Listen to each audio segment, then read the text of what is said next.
Mic check 1 2 1 2. It's the Y2K collector. Top of the morning to you, wonderful folks, and hopefully you've been able to get some quality gaming in. So the temperature is dropping, and it's not as pleasant to be outside. And typically, this is the season when most people start to play those games that they know is going to take them a while to beat. This is what I like to think of as RPG season. This is when you start playing those games with over 50 levels or over 30 levels, games that have save passcodes, games with, different save states and all that jazz. It's just a good time to really kind of lock in and snuggle in. And yes, I said snuggle in, with a game that you know is going to really take you on a ride and really take you for an adventure.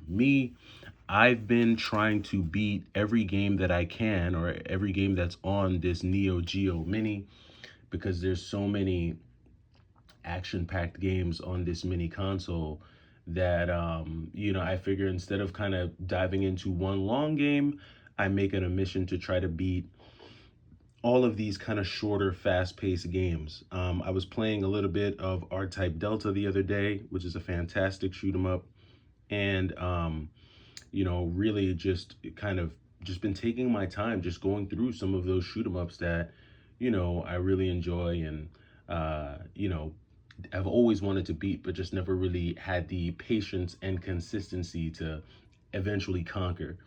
A couple of things that I just wanted to follow up on from a couple of my past videos, just a couple responses.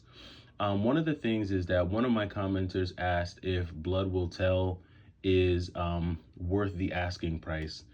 And I felt like, I wanted to answer like that question at a much higher level, because, when you start to look at some of the prices of retro games, especially really, really expensive retro games, games that are 100, 200, 300, 400, $500, one of the first questions is this game worth it? Is this game worth the asking price?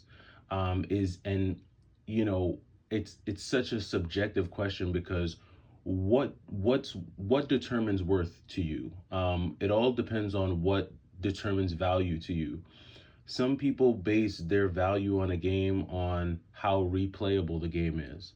Some people base, or will place value on the game based on whether or not the game, really feeds into all of their biggest, desires, the things that they love the most about playing a video game. Some people are just hype, they're hype beasts, and they, base value on a game based on how much other people value the game. And I think that when it comes to a game like Blood Will Tell, because that's the game that they were questioning, Blood Will Tell is a rare game. It is an extremely fun game to me. Um, and I think it does a lot of things that you don't see in very many other PlayStation 2 games or just video games, period, right? I feel like it was ahead of its time. And I think because of that, that's where you see that price of that game land. And the same question that that viewer had about Blood Will Tell is the question that I've been asking myself about Hagane. Because Hagane is a game that I like. So I really liked Hagane before I ever even played it, right? And before I even ever had a chance to play Hagane, and Hagane is a like a ninja style platformer on the SNES. It's an action platforming game on the NES. Sorry, on the Super Nintendo, not the NES. And before I even got to play the game, I could tell just by the footage that it was a game that was right up my alley. But I wound up buying one of those reproduction carts, which looked very real, by the way. I was almost like scared at how real this copy of Hagane looks. It's pretty darn good, like pretty good. If I didn't have the screwdriver to open it up, I would never know that it was a fake. But anyway, so I get this copy of Hagane in, and after I actually play the game, and I probably made it to like level 4, maybe. Um, in that game. It wasn't until I played it that I truly fell in love with the game Hagane because of the complexity, um the and I've said this before, but every single button on the SNES controller has a function. And there's so many games on the Super Nintendo that, like, you play them and they're so basic. You use the D-pad, start, select, maybe A and B. The trigger buttons really have no function, and if they do, they're very basic. The controls and mechanics of Hagane are so fantastic and so fantastically unique that, to me, it's just a very exceptional game from a gameplay standpoint. That's just gameplay. And then for me, when I look at a game like Hagane, then you have the graphics factor. I think the main character looks sick on screen, just so dope, just so classic, like classic 90s anime, just sick. You know what I mean? It embodies everything that I thought was cool when I was a kid. And so, to me, a game like Hagane has so much value, even beyond what people are asking for it.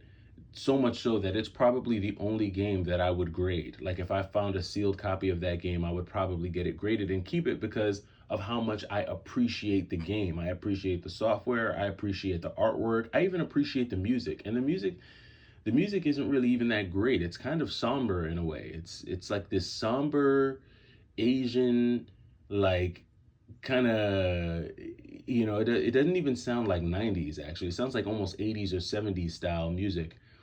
But even that adds to the cadence of the game, and I think it's so amazing. So for me, when I think about, if I were to see a copy of Hagane at a retro game store, even if it was 1500, I might have to consider it. Now, some people might say 1500 for a game, for a loose cart. Well, for me, I value that game. I think I really like that game. So I think, just when it comes to the worth and the value of a game, it's gonna be hard for someone to tell you, I think, whether or not a game is worth it, especially if it's expensive, really, really expensive. Because what I would hate to do is tell someone, yeah, the game is totally worth, just going back to Blood will tell. I would hate to tell someone, yeah, the game is totally worth paying $400 for it, and then they get it and they're like, dude, Y2K, this game was not worth $400. What the heck is wrong with you? My advice to anyone looking at spending a lot of money on a game, and pardon me, I'm going to take a sip of coffee. My advice to anyone considering paying a considerable amount of money for a retro game, a very expensive one, try to find a way to play the game before you actually buy it. See if you can.